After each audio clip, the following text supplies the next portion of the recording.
जी मैं Nadeem Siddiqui M7 news के साथ इस वक्त मौजूद हूँ बरंचुलैन के इलाके में, जहाँ पर नूरानी वेलफेयर सोसाइटी के ज़ेर एहतमाम एक रोज़ा फ्री मेडिकल कैंप लगाया गया है। तो गुज़श्ता कई सालों से अब्दुल रज़ाक नूरानी साहब जो थे वो इसको चलाया करते थे और काफ़ी इलाका मकीन समेत दीगर जो लोग थे इससे फैज़ियाब हुआ करते थे। हमारे साथ मौजूद हैं इस वक्त यहाँ पर अब्दुल रऊफ़ साहब। इस महंगाई के दौर में और इस ज़माने के अंदर ये एक बहुत बड़ी खिदमत है और मैं समझता हूँ कि जितना इलाज इस वक्त महंगा है और लोगों की दस्तरस से बाहर है, तो नूरानी वेलफेयर ट्रस्ट ने एक बहुत अच्छा इक़दाम उठाया है और यहाँ के लोगों के लिए एक बड़ी अच्छी फैसिलिटीज़ प्रोवाइड कर रहे हैं। और हम इनके वालिद को भी जानते थे और वो भी बहुत अच्छे एक सोशल वर्कर थे और इन्हीं की काविशें हैं कि इनके बच्चे भी उसी पैटर्न पे चलकर और इस काम को आगे बढ़ा रहे हैं। ये आवाम की खिदमत के लिए एक फलाही इदारा है, तो साल में एक दफ़ा ये लोगों के लिए अपनी तरफ से पूरी कोशिश की जाती है कि फैसिलिटेट किया जाए। हर किस्म की दवाएं, सैंपल्स,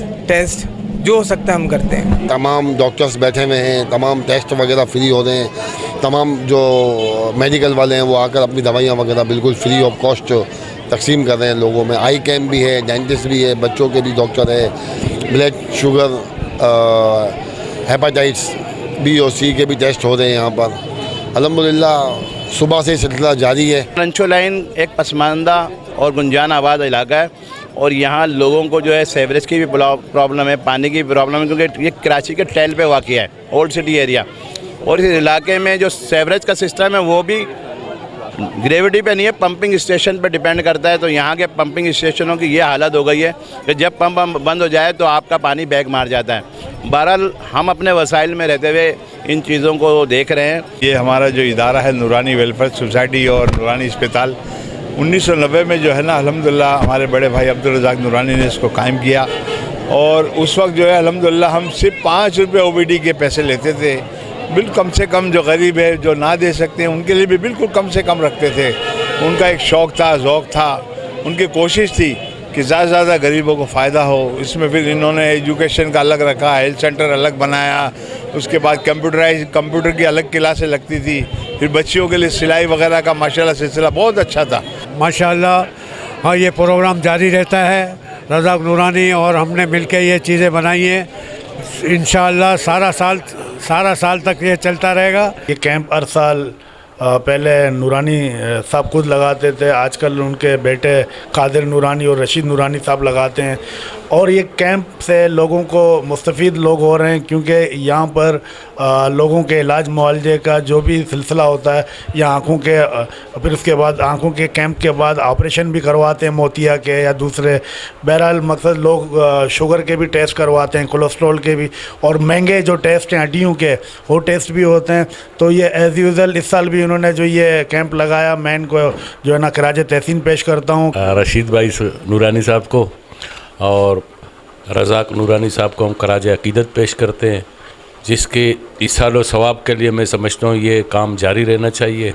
सबसे पहले तो मैं मुबारकबाद दूंगा अब्दुल कादिर नूरानी को, रशीद नूरानी को, कि वो अपने वालिद की इस रवायत को कायम रखे हुए हैं। और वेलफेयर के हवाले से इनके वालिद का बड़ा नाम था रज़ाक नूरानी साहब का, और आज भी इनके जो अहले मोहल्ला जो है वो इनकी खिदमात को जो है याद करते हैं। अल्हम्दुलिल्लाह ये सिलसिला मेरे वालिद साहब ने शुरू किया था सिर्फ सदका जारिया की नीयत से, बगैर किसी लालच से, बगैर किसी मुफाद से।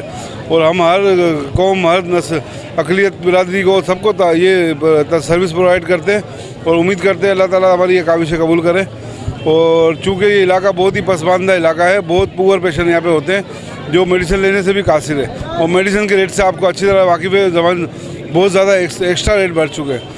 तो ये फ़ी सबिल्लाह हम मेडिकल कैंप करते हैं, इसमें एक हफ़्ते की दवाइयाँ भी देते हैं और तकरीबन तमाम शोबा जात के डॉक्टर यहाँ मौजूद होते हैं बड़े, और अल्लाह की मेहरबानी से पूरा साल ये खिदमत चलती रहती है। मेडिकल के साथ साथ हमारे यहाँ लाइब्रेरी भी कायम है, हेल्थ सेंटर भी हमारा, अल्लाह का शुक्र है। बाकी असल में मेरी अपनी सोच ये है कि बंदा भूखा तो सो सकता है, तकलीफ़ से नहीं सो सकता, तो इसलिए मेडिकल फील्ड को ज़्यादा तरजीह दी गई है, क्योंकि बहुत पुअर पेशेंट है जो अफोर्ड ही नहीं कर सकते, दवाइयाँ इतनी महंगी है, अपना इलाज भी नहीं करवा सकते। ये थे अब्दुल कादिर नूरानी साहब जो कि बता रहे थे कि यकीनन इंसान जो है भूखा तो सो सकता है लेकिन तकलीफ़ की वजह से सो नहीं सकता। यही वजूहत है कि जो मेडिकल की सहूलियात जो फराम कर रहे हैं गुज़श्ता कई बरसों से, और ख़ास तौर पर बरंचुलैन के इलाके समेत दीगर जब व्यक्ति किसी भी तबके के बालातर होकर तमाम इंसानियत की खिदमत अंजाम दे रहे हैं। जी।